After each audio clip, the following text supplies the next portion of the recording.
erkek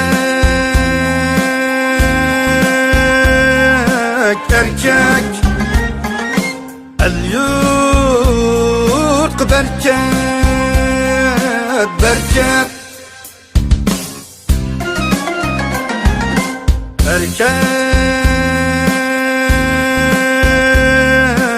erkek el yurt bereket bereket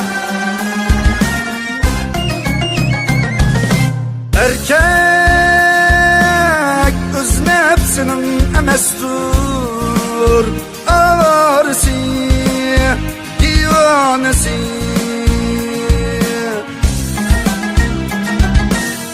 öz halkının pervanesi merdanesi erkek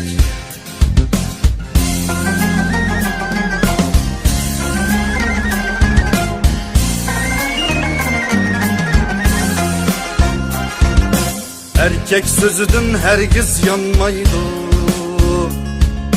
yolvaz kızıdın hergiz kaytmaydı.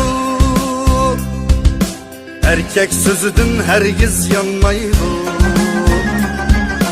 yolvaz kızıdın hergiz kaytmaydı.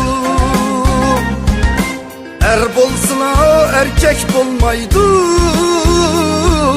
sünegi gençlik dolmaydı. Er bolsuna erkek bolmaydı, sünegi gençlik dolmaydı.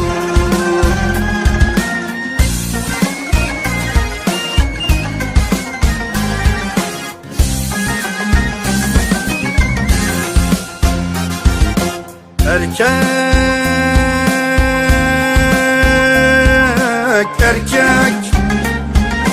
el yurt bereket bereket erkek el yurt bereket bereket erkek başkalarının rızkına şalısını sepmeydi, şığılganını bezleydi. Erkek başkalarının rızkına şalısını sepmeydi, yıkılganını tepmeydi. Erkek